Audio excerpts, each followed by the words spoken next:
Halo teman-teman, jumpa lagi dengan kumpulan cerita Alkitab. Sebelum melanjutkan, tekan tombol like, share, dan subscribe. Dan jangan lupa, nyalakan notifikasi bertanda lonceng agar selalu update video terbaru di cerita Alkitab untuk anak. Selamat menonton!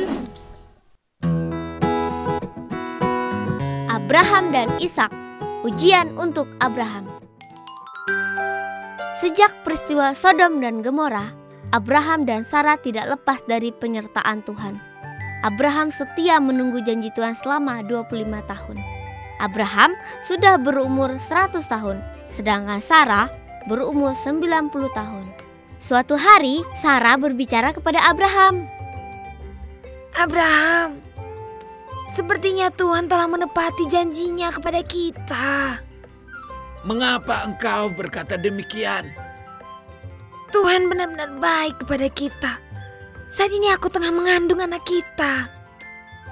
Oh, terima kasih ya Tuhan. Abraham sangat senang karena akhirnya Sarah mengandung pada masa tuanya dan melahirkan seorang anak laki-laki sesuai dengan janji Tuhan yang dinubuatkan kepada Abraham. Abraham, apakah engkau sudah mempersiapkan nama untuk anak kita ini? Aku akan menamai anak ini Ishak, yang artinya tertawa. Karena Tuhan telah membuat setiap orang tertawa. Karena di masa tuamu engkau masih bisa mengandung dan melahirkan. Ya, siapa yang percaya bahwa aku telah melahirkan seorang anak laki-laki bagimu di masa tuaku? Tahun demi tahun telah berlalu.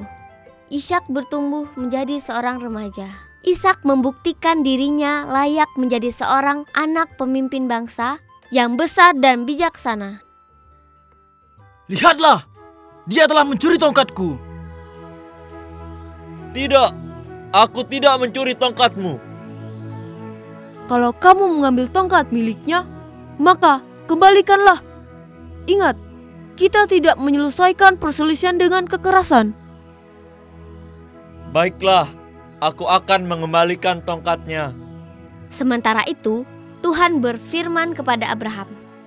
Abraham, Ya Tuhan, ambillah anakmu yang tunggal itu, yang engkau kasihi, yakni Ishak, dan pergilah ke tanah Moria.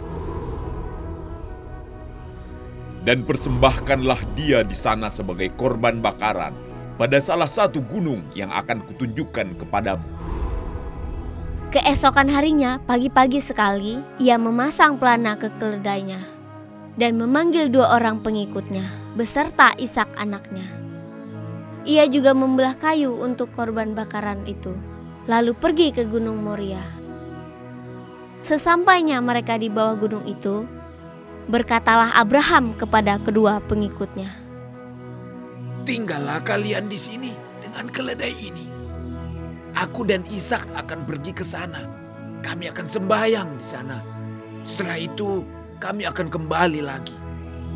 Baiklah, kami akan menunggumu di bawah. Lalu Abraham mengambil kayu untuk korban bakaran dan memikulkannya ke atas bahu Ishak. Sedangkan di tangannya dibawanya api dan pisau. Lalu mereka berjalan bersama-sama ke tempat bakaran itu. Di tengah perjalanan, Ishak bertanya kepada Abraham, Ayah, Ya anakku, di sini sudah ada api dan kayu. Tetapi, di manakah anak domba untuk korban bakaran itu? Tuhan akan menyediakan anak domba untuk korban bakaran baginya anakku. Begitulah mereka berjalan bersama-sama hingga sampai ke tempat tujuan yang telah dikatakan Tuhan pada Abraham. Lalu Abraham mendirikan mezbah dan disusunnyalah kayu api di atasnya. Kemarilah anakku, duduklah di atas kayu api itu. Dengan perasaan cemas, Ishak mengikuti perkataan ayahnya. Lalu Abraham mengikat tangan Ishak dan mengambil pisau untuk menyembelih Ishak. Sambil mengulurkan pisau ke tubuh Ishak, Abraham berseru, Tuhan, kalau engkau ingin agar aku mempersembahkan anakku satu-satunya ini, akan aku taati. Pada saat Abraham akan menusuk anaknya, berserulah malaikat Tuhan dari langit. Abraham, jangan kau korbankan anak itu, sebab telah ku ketahui sekarang bahwa engkau takut akan Allah dan engkau tidak segan-segan menyerahkan anakmu yang tunggal kepadaku.